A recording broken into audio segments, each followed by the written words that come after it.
একুশের মঞ্চ মমতা বন্দ্যোপাধ্যায় বক্তব্য রাখছেন। সেই মমতা বন্দ্যোপাধ্যায় স্বাধীনতা সংগ্রামী মন্তব্যে তুঙ্গে বিতর্ক। কি বললেন?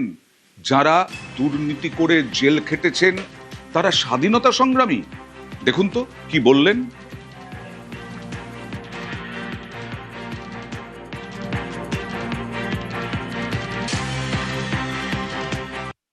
আমরা জেলে যাওয়ার জন্য তৈরি, সারা পশ্চিমবাংলাটাকে জেল অ্যানাউন্স করে দাও, তাতেও কোনো যায় আসে না, তাতেও কোনো যায় আসে না। একবার যে জেল খেটে এসছে তা এখন তো আপনি স্বাধীনতা সংগ্রামী, একটা স্বাধীনতার আন্দোলন শুরু হয়েছে। তার মানে আমরা যাদের দেখাচ্ছিলাম শওকত মোল্লা স্বাধীনতা সংগ্রামী, জাহাঙ্গীর খান যিনি পুষ্পা বলে নিজেকে দাবি করেছিলেন তিনি স্বাধীনতা সংগ্রামী, আরো দেখাবো দিলীপ মণ্ডল যিনি বিধায়ক দুর্নীতির অভিযোগে জেলে গেছেন, দেবরাজ চক্রবর্তী স্বাধীনতা সংগ্রামী, সুজিত বসু মন্ত্রী অভিযোগে দুর্নীতির অভিযোগে গেছেন জেলে, তারা স্বাধীনতা সংগ্রামী। আমি এবার চলে যাব আউটপুট এডিটর অনির্বাণ সিনহার কাছে। এটা জানবো অনির্বাণ যে আজকে শুধু নয়, এর আগেও কি এরকম ধরনের উদাহরণ আছে, দৃষ্টান্ত আছে তৃণমূল মনীষীদের কোট আনকোট অপমান করেছে? নিশ্চিতভাবে আছে। আমরা ভুলবো কি করে? ধর মমতা বন্দ্যোপাধ্যায় যখন ক্ষমতায় ছিলেন, মুখ্যমন্ত্রী ছিলেন রাজ্যের, তখন রাজ্য সরকারের বিজ্ঞাপনে কোথায় থাকতো মনীষীদের ছবি কতটা বড় থাকতো, আর মমতা বন্দ্যোপাধ্যায়ের ছবি কতটা বড় থাকতো?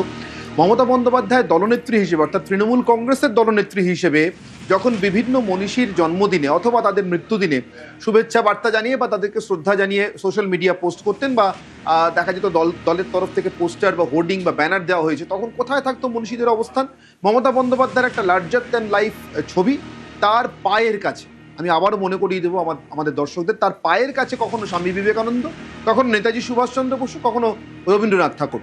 এ নিয়ে অনেক বিতর্ক হয়েছে, এ নিয়ে অনেক ছিচিৎকার হয়েছে, কিন্তু তৃণমূল কংগ্রেস বা মমতা বন্দ্যোপাধ্যায় কি একদিনের জন্য কোনো ক্ষমা প্রার্থনা করেছেন বা বলেছেন যেটা ভুল হয়ে গিয়েছে, বা এই অসম্মান বা অশ্রদ্ধা ইচ্ছাকৃত নয় অনিচ্ছাকৃতভাবে ভুল হয়ে গেছে? ফলে আজকে ক্ষমতা থেকে যাওয়ার পর মরিয়া মমতা বন্দ্যোপাধ্যায়, পার্থ চট্টোপাধ্যায়, জ্যোতিপ্রিয় মল্লিক, শওকত মোল্লার মতো দাগি জেল খাটা লোকেদের সঙ্গে স্বাধীনতা সংগ্রামীদের তুলনা করছেন, এটা নিঃসন্দেহে অত্যন্ত নিন্দার, কিন্তু প্রথম নয়। একেবারেই নিন্দার। আমি ইতিহাসবিদ চন্দ্রচূড় ঘোষের কাছে যাব, তবে তার আগে মমতা বন্দ্যোপাধ্যায় আরো একবার দেখাবো কি বললেন। আবার প্রশ্ন করছি, জ্যোতিপ্রিয় মল্লিক স্বাধীনতা সংগ্রামী, ভুরি ভুরি দুর্নীতির অভিযোগে এরা জেলে গেছেন, মদন মিত্র এর আগেও জেলে গেছেন, তিনি স্বাধীনতা সংগ্রামী। কি বললেন দেখুন। আমরা জেলে যাওয়ার জন্য তৈরি, সারা পশ্চিমবাংলাটাকে জেল অ্যানাউন্স করে দাও, তাতেও কোনো যায় আসে না, তাতেও কোনো যায় আসে না। একবার যে জেল খেটে এসছে তা এখন তো আপনি স্বাধীনতা সংগ্রামী, একটা স্বাধীনতার আন্দোলন শুরু হয়েছে। এবার চলে যাব ইতিহাসবিদ চন্দ্রচূড় ঘোষের কাছে। চন্দ্রচূড় বাবু, আমাদেরকে নতুন করে কোথায় যাচ্ছে রাজনীতি, যে আমাদের কি নতুন করে পাঠ্যক্রমে শিখতে হবে স্বাধীনতা সংগ্রামী কারা? বলো আমাদের শিশুদেরকে এবার স্বাধীনতা সংগ্রামী কারা এই প্রশ্ন রাখতে হবে, এটা শেখাতে হবে। দেখুন, এই ধরনের কথাবার্তা, অ্যাবসার্ড কথাবার্তা, অনির্বাণ যেমন বললো, যেটা প্রথমবারের মতো নয়, এটা বোধহয় উনি একটা রেকর্ড সৃষ্টি করেছেন এই ধরনের কথাবার্তা বলার। কিন্তু সাধারণ মানুষ তার জবাবও দিয়েছে নির্বাচনে, সেটা যে কেউ গ্রহণ করেনি সেটা পরিষ্কার। এবং লোককে ভুল পথে চালিত করা এতটা সোজা নয়। যা খুশি বললেই হয়তো দলীয় কর্মীরা একটু চাঙ্গা হবে, তাদেরকে কয়েক মিনিটের জন্য একটু স্পিরিট আপওয়ার্ডস টুয়ার্ডস, মানে একটু স্পিরিট সামলে নেওয়া যাবে, কিন্তু সেটা দিয়ে কাজের কাজ কিছু হবে না এতে। কিন্তু আমি একটা যেটা কথা বলতে চাই, এটা শুধু ওনার সমস্যা বোধহয় নয়, এটা একটা সার্বিক রাজনৈতিক সংস্কৃতির অবনতি আমরা দেখতে পাচ্ছি।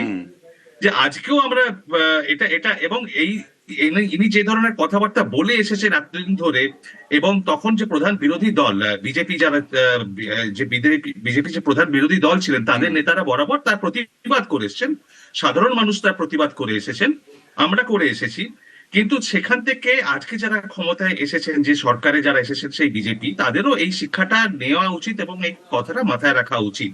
কেননা গত কয়েকদিন ধরে নেতাজি সুভাষচন্দ্র বসু নিয়ে তাদেরই একজন সাংসদ যে ধরনের কথাবার্তা বলে যাচ্ছেন, সেটা একেবারেই গ্রহণীয় নয় এবং তার বিরুদ্ধে পদক্ষেপ নেওয়া উচিত বলে আমি মনে করি। একদম, এবং মানে এই যে এই সৃষ্টি- সব রাজনৈতিক দলকে সতর্ক থাকতে হবে ঠিকই, কিন্তু তা বলে এই যে পালা বদলের পরে যে ভুরি ভুরি দুর্নীতির অভিযোগে তৃণমূলের পঞ্চায়েত সদস্য থেকে আরম্ভ করে মন্ত্রী শান্ত্রী পর্যন্ত গ্রেফতার হচ্ছেন দুর্নীতির অভিযোগে, সেটা স্বাধীনতার আন্দোলন। একদমই তাই। কতটা অপমান একদমই তাই। করা হয় স্বাধীনতার আন্দোলনকে তাহলে, চন্দ্রচূড় একদমই বাবু? তাই, একদমই তাই। স্বাধীনতা সংগ্রামে যে আত্মত্যাগ, যে বলিদানের যে ইতিহাস, যে হাজারে হাজারে লোক, সাধারণ মানুষ, আমি বড় নেতাদের বড় বিপ্লবীদের কথা তো ছেড়েই দিলাম, সাধারণ মানুষ যে ত্যাগ স্বীকার করেছেন, যে কষ্ট স্বীকার করেছেন, তাদেরকে অপমান করা হয় এই ধরনের কথা বললে।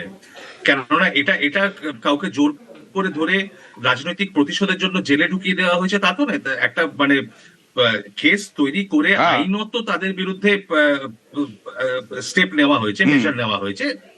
ফলে তাদের সবাইকে যদি স্বাধীনতা সংগ্রামীদের সঙ্গে এক আসনে বসিয়ে দেওয়া হয়, মানে সেটা তো মানে তিরস্কার করার মতো ভাষাও নেই। বেশ, কিন্তু আমি ধন্যবাদ। আবারও হ্যাঁ, ধন্যবাদ আপনাকে, ধন্যবাদ। সুকান্ত মজুমদার, কেন্দ্রীয় শিক্ষা প্রতিমন্ত্রী, কি বললেন কটাক্ষ করে দেখুন। মমতা বন্দ্যোপাধ্যায়ের স্বাধীনতা সংগ্রাম সম্পর্কে যদি এই ধারণা হয়, তাহলে তো পশ্চিমবঙ্গের দুর্ভাগ্য যে স্বাধীনতা সংগ্রাম সম্পর্কে যার এমন ধারণা, সেই রকম একজন ব্যক্তি 15 বছর পশ্চিমবঙ্গের মুখ্যমন্ত্রী ছিলেন।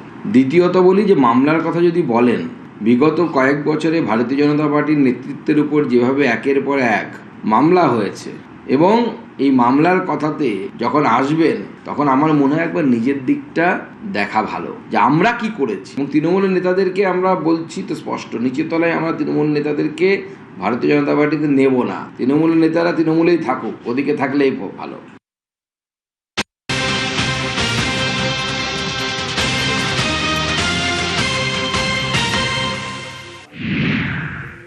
কল্যাণ বন্দ্যোপাধ্যায় বক্তব্য রাখছেন, মমতা তৃণমূলের 21-এর মঞ্চে। মমতা বন্দ্যোপাধ্যায় তখন মঞ্চে উঠলেন, কল্যাণ বন্দ্যোপাধ্যায় বললেন কোনো একটা কথার পরিপ্রেক্ষিতে আমাকে শেষ করতে দিতে হবে তো নাকি। তারপরেই আমরা দেখলাম কল্যাণ বন্দ্যোপাধ্যায় রেগে মেগে তিনি মঞ্চ ছেড়ে চলে গেলেন। পরে আসবো বললেন, কিন্তু আর ওই 21-এর মঞ্চে এলেন না। কল্যাণও ছাড়লেন। কি হয়েছে দেখুন।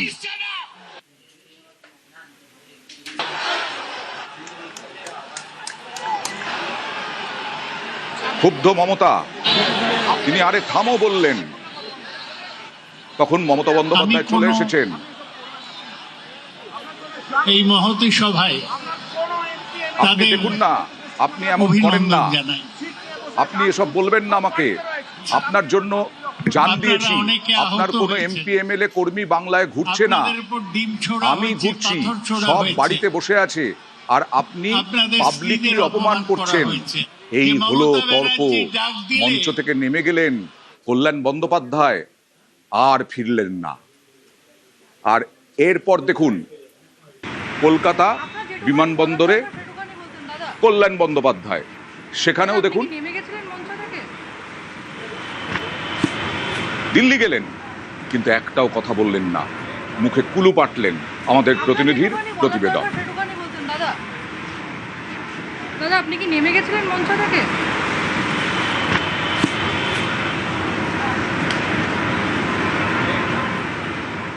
কল্যাণ বন্দ্যোপাধ্যায় তিনি যখন বক্তব্য রাখছিলেন, তার বক্তব্যের মাঝেই মঞ্চে এসে পৌঁছন মমতা বন্দ্যোপাধ্যায়, এবং প্রায় 22.5 মিনিট ধরে কল্যাণ বন্দ্যোপাধ্যায়ের তরফ থেকে ক্যাথিড্রাল রোডের মঞ্চে বক্তব্য রাখা হয়েছে।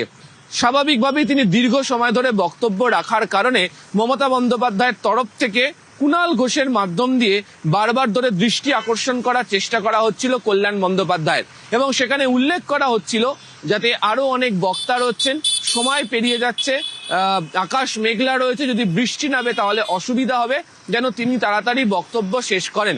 কিন্তু তিনি 22.5 মিনিট ধরে বক্তৃতা দেন, এবং তার ফলেই তৃণমূল সূত্র একটি বলছে যে দোলা সেন, মহুয়া মৈত্র, কীর্তি আজাদের মতো যে সমস্ত সাংসদরা মঞ্চে উপস্থিত ছিলেন, তাদের আর বক্তৃতা রাখার সুযোগ ছিল না। তার কারণ সৌগত রায় বর্ষিয়ান সাংসদ তিনি ছিলেন, তাকে বলতে দিতেই হতো। এছাড়া অভিষেক বন্দ্যোপাধ্যায় মমতা বন্দ্যোপাধ্যায়ের বক্তব্য শোনার জন্য অনেকে অপেক্ষা করেন।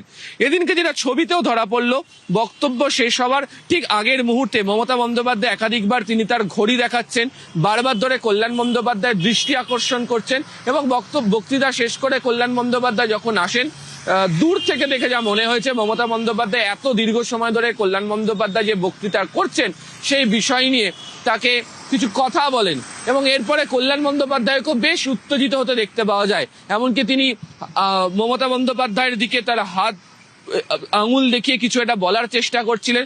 অভিষেক বন্দ্যোপাধ্যায়কে দেখতে পাওয়া যায় যে সে হাত নামিয়ে দিতে। সেই সময় তাদের সামনে দুটি মাইক ছিল, কুণাল ঘোষকে দেখতে পাওয়া যায় যে সেই মাইক দুটোকে সরিয়ে নিতে এবং তারপরেই কল্যাণ বন্দ্যোপাধ্যায় মঞ্চে তার জন্য থাকা যে চেয়ার সেখানে না বসে তিনি বেরিয়ে যান এবং মলয় ঘটক তিনি যখন মঞ্চে বসেছিলেন তিনি আটকানোর চেষ্টা করলেও তা হয়নি। কল্যাণ বন্দ্যোপাধ্যায় মঞ্চ ছেড়ে চলে যান এবং পরবর্তী সময় দীর্ঘ সময় তারপরেও সভা চলেছে, তাকে মঞ্চে আর ফিরে আসতে দেখতে পাওয়া যায়নি। প্রসঙ্গত 21শে জুলাই চলতি বছরের এই সমাবেশ সফল করার জন্য জেলায় জেলায় গিয়ে কল্যাণ বন্দ্যোপাধ্যায়, মহুয়া মৈত্র অনেকেই সভা করেছেন এবং কল্যাণ বন্দ্যোপাধ্যায় এদিনকে তার বক্তব্য রাখতে গিয়ে বারবার ধরে বিজেপি এবং তৃণমূল কংগ্রেসের অন্য শিবিরকে রাজনৈতিকভাবে আক্রমণও শানিয়েছেন। তো সেই নেতার সঙ্গে মঞ্চের মধ্যে এই ধরনের প্রকাশ্য কথা কাটাকাটি বা তাদের মধ্যে যে কোথাও একটা সমস্যা হয়েছে সেটা যখন বোঝা যাচ্ছে, তাতে অনেকেই বলছেন যে মমতা বন্দ্যোপাধ্যায়ের ক্যাথিড্রাল রোডের 21শে জুলাইয়ের মঞ্চের সুর কেটেছেন কল্যাণ বন্দ্যোপাধ্যায়ের সঙ্গে তার এই দূরত্ব, যা কার্যত তাদের অস্বস্তি বাড়িয়ে দিয়েছে। ক্যামেরা অসিত দাসের সাথে আবির ঘোষাল, নিউজ 18 বাংলা, কলকাতা। এই একটা ঘটনা নয়, এটাই প্রথম নয়। এর আগে এসআইআর নিয়ে ধর্নায় বসেছিলেন ধর্মতলায় মমতা বন্দ্যোপাধ্যায়, সেখানে ঋতব্রত বন্দ্যোপাধ্যায়, যারা এখন নবতৃণমূলে, ঋতব্রত বন্দ্যোপাধ্যায় বক্তব্য রাখতে গিয়ে একটি কবিতার উল্লেখ করছিলেন, কবিতা পড়ছিলেন, থামিয়ে দিলেন মমতা বন্দ্যোপাধ্যায়। দেখুন সেই ছবি। রবীন্দ্রনাথ লিখছেন, ঘোর তিমির ঘন নিবিড় নিশীতে পীড়িত মূর্ছিত দেশে জাগ্রত ছিল তব অবিচল মঙ্গল নত নয়নে অনিমেষে দুঃস্বপ্নে আতঙ্কে রক্ষা করিলে অঙ্কে দেহময়ী তুমি মাতা। এখন সংস্কৃতি না করে এসআইআরে যাও সাবজেক্টে। আমি এটা শেষ করে দিতে চলে যাচ্ছি। এই হয়েছিল ধর্মতলায়। আর আজকে কি হলো? শহীদ মিনার হলো প্রদেশ কংগ্রেস, মেয়ো রোড হলো নবতৃণমূল। 21শে ফিরে আসছি সেই জন্যই বলছি। এবং তার সঙ্গে সঙ্গে বিড়লা প্ল্যানেটেরিয়ামের পাশে হলো মমতা তৃণমূলের বৈঠক। আর ওদিকে রাজঘাটে এনসিপিআই নেতারা তাঁরা শ্রদ্ধা জানালেন। 16 আনা ভেঙে গেল 4 আনায়। 4 আনায় কি হয়? আমাদের প্রতিনিধি ইরণ রায় বর্মন তিনি একটি প্রতিবেদন দেখিয়েছেন। 4 আনা মনে আছে আপনাদের? 4 আনা, 8 আনা, 1 টাকা। 4 আনায় কি হয় দেখুন।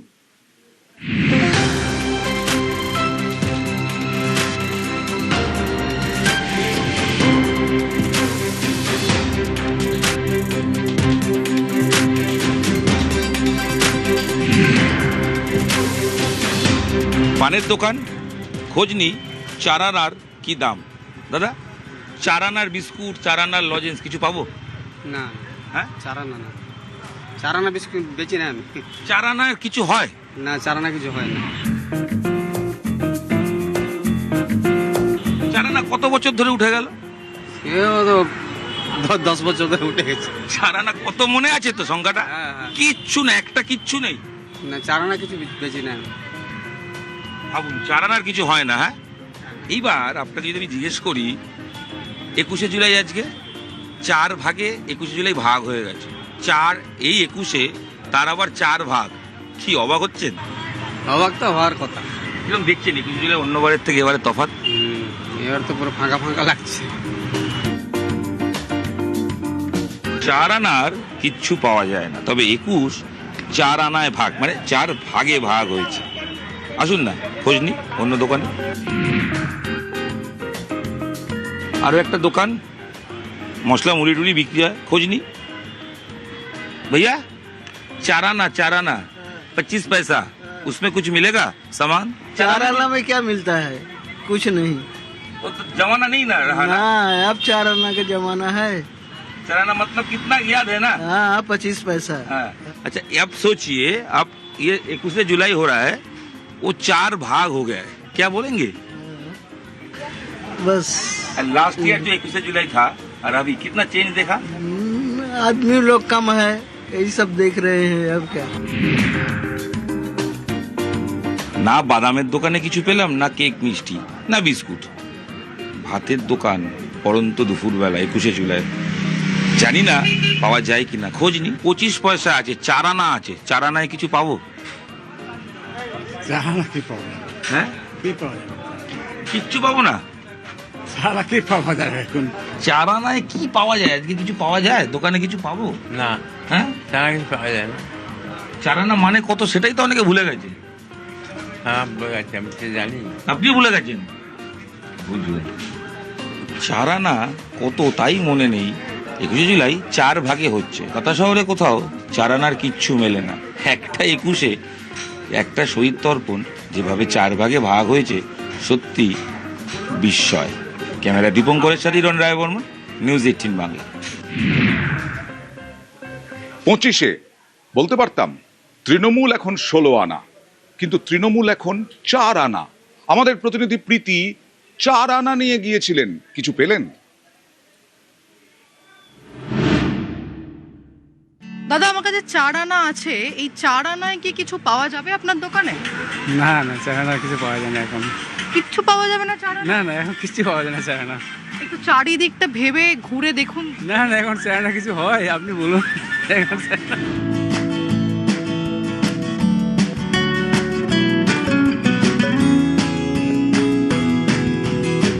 চার আনায় আপনি কি দিতে পারবেন আপনার দোকান থেকে? চারানায় এখন কিছু আর পাওয়া যায় না। চারানায় আগে আমাদের ছোটবেলায় রসগোল্লা পেতাম, তো এখন চারানায় আর কিছু নেই। একটু ভেবে বলুন, এই 4 আনায় কিছু দিতে পারবেন না? না না, চারানায় কিছু দিতে পারবো না, এখন সেই দিনটা নেই। এখন চারানার 10 গুণ করলেও কিছু পাওয়া যাবে কিনা সেটাও একটা ভাববার ব্যাপার আছে। ভাবুন, এই 4 আনায় কিচ্ছু হচ্ছে না, অর্থাৎ বাজারে কিছুই পাওয়া যায় না এই 4 আনায়। তবে তৃণমূলের 21শে জুলাই তা 4 ভাগে ভাগ হয়ে গেছে। একদিকে কালীঘাটপন্থী তৃণমূল, তারা 21শে জুলাই করছে, অন্যদিকে নব তৃণমূল, তারা 21শে জুলাই করছে। আবার এনসিপিআই কংগ্রেস তারাও মাঠে নেমে পড়েছে। ক্যামেরায় বিপুলের সঙ্গে প্রীতি, নিউজ 18 বাংলা, কলকাতা। 21-এ শহীদ স্মরণ, সবাই বলছে তারাই সব থেকে বেশি মানুষ টেনেছেন, তৃণমূল কর্মী সমর্থক টেনেছেন। কিন্তু শহীদদের তো স্মরণ, সেই শহীদদের কথা কারা মনে রেখেছেন? শহীদদের নাম কারা, কতজন মনে রেখেছেন দেখুন তো।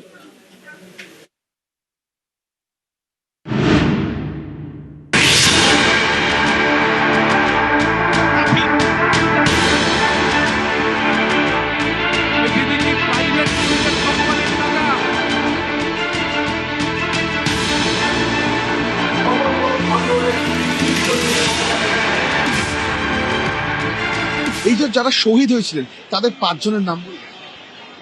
তপন মণ্ডল, স্বপন দাস, এখন ঠিক বলতে পারছি না দুটো। আমাদের একজনের নাম যেমন আছে, যেমন একটা নাম আছে কল্যাণ ব্যানার্জি, ইনুদা, সবার নামটা আমাদের এত মনে। যে প্রশ্নটা করছেন সেই প্রশ্ন অনেকক্ষণ অনেক সময় মানুষ লিপিবদ্ধ করে রাখে না। নামটা বিষয় না, বিষয় না শহীদদের শ্রদ্ধা।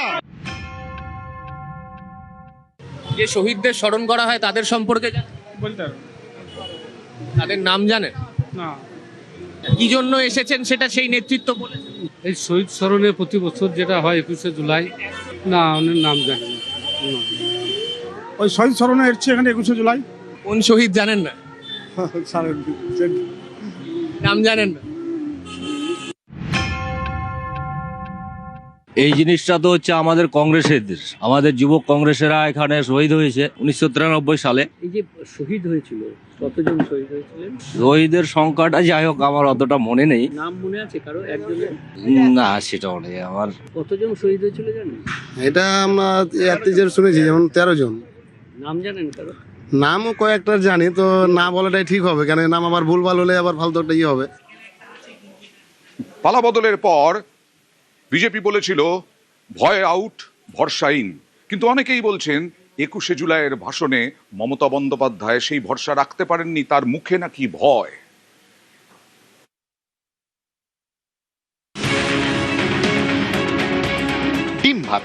21শে জুলাইয়ের সঙ্গে যেন একাত্ম হয়ে গিয়েছে কথাটা।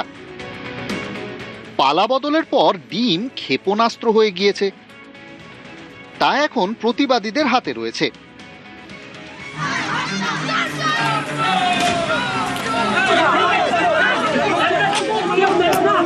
ডিম মমতা বন্দ্যোপাধ্যায়ের অনুগামীদের পাতে নেই। মমতাপন্থী তৃণমূল সমর্থকরা মুড়ি শশা দিয়েই পেট ভরালেন। তা বলে কি ডিম নেই? বিলক্ষণ রয়েছে। ডিম রয়েছে মমতা বন্দ্যোপাধ্যায়ের ভাষণে, মানে তাঁর বক্তব্যে। মনে রয়েছে, তাই কি বারবার মুখে এসে যাচ্ছে? এবার বিজেপি ডিম ছুড়বে বিজেপিকে। তীরটা বিজেপির দিকে ঘুরিয়ে দিলেও ডিম ছোড়াটা যে প্রাক্তন মুখ্যমন্ত্রীর মনে গেঁথে গেছে তা যেন বক্তব্যেই পরিষ্কার। হবে নাই বা কেন? সোনারপুর দক্ষিণে গিয়ে ডিম মেখে ফেলেছেন অভিষেক বন্দ্যোপাধ্যায়।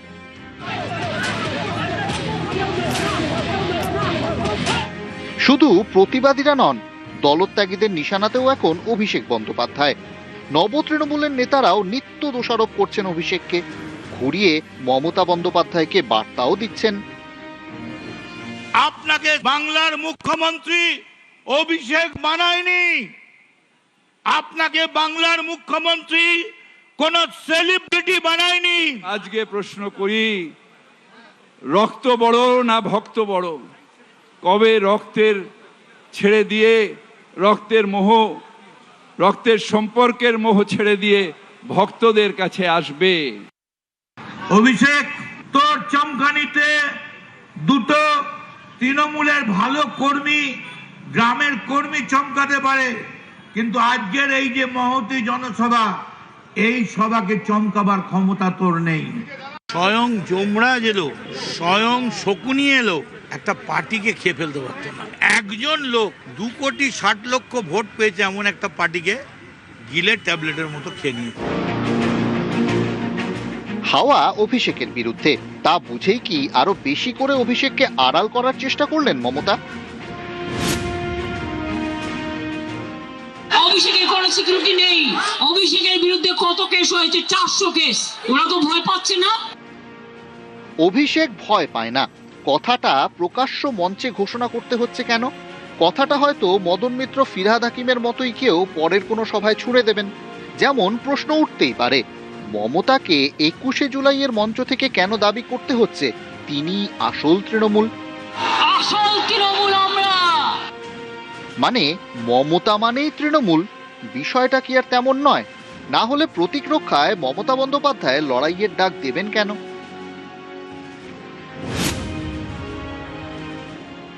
সিম্বল কাটবেন, টাকা কাটবেন, সম্মান করবে কাটবেন। শুনুন, এই তৃণমূল কংগ্রেস কর্মীদের টাকা দিয়ে ওই টাকা চোর ডাকাত গদ্দারদের ছেড়ে কথা বলবো না। খেলা হবে ব্যাট বলের খেলা। এবার আমি সুপ্রিম কোর্ট পর্যন্ত দেখব। 2025-এর 21শে জুলাইও খেলা হবে স্লোগান শুনেছে বাঙালি।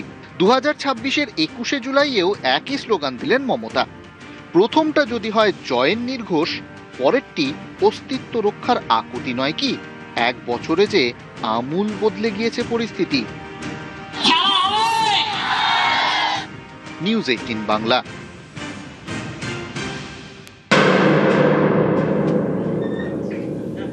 মমতা বন্দ্যোপাধ্যায়ের মঞ্চ থেকে অভিষেক বন্দ্যোপাধ্যায় নাম না করে ঋতব্রত শিবিরকে তীব্র আক্রমণ করলেন।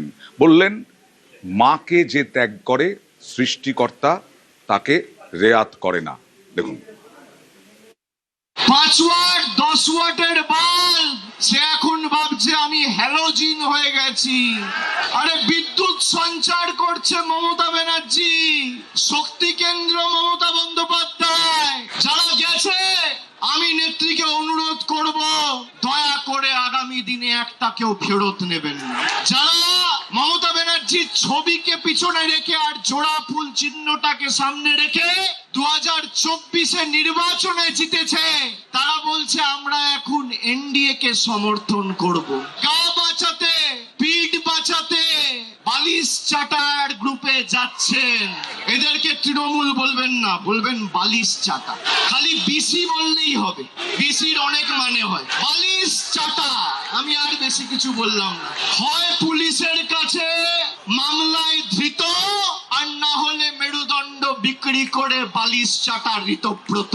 এই দুটো ছাড়া আর গদ্দারদের উপায় নেই। শহীদ দিবসেও ঋতব্রতর নজর দলের অ্যাকাউন্টে। ক্যারিবিয়ান দ্বীপপুঞ্জে কি চলে গেছে দলের টাকা? প্রশ্ন ঋতব্রতর। ক্যারিবিয়ান দ্বীপপুঞ্জ, ছোট ছোট দ্বীপ, Antigua, Trinidad Tobago, Jamaica, Barbados, ওখানে এরম দ্বীপ আছে। ভানুয়াতুতু বলে একটা দ্বীপ আছে, আরো দ্বীপ আছে, কেমেন আইল্যান্ডস রয়েছে, আরো অনেক দ্বীপ আছে। সেই দ্বীপের একটা কোম্পানি, আমার কাছে যা খবর এসেছে, বাকিটা তদন্তকারী সংস্থাকে চিঠি দিয়ে জানাবো। তো সেখান থেকে জানা যাচ্ছে এখন 2023 সালে কেমেন আইল্যান্ডসের একটা প্রতিষ্ঠানের থেকে তৃণমূল কংগ্রেস ঋণ নিয়েছিল, কোনো কোল্যাটারাল ছাড়া। কোল্যাটারাল ছাড়া বিদেশি ঋণ হয় না। কত টাকা? 1.7 মিলিয়ন মার্কিন ডলার। 1.7 মিলিয়ন মার্কিন ডলার ঋণ এলো। তাহলে দিদি, এ টাকা কার? এ দিদি কি প্রাইভেট লিমিটেড কোম্পানির টাকা? এই টাকা কি শুধু বাগরোলের জন্য খরচ হবে? এই টাকা কর্মীদের জন্য খরচ হবে না।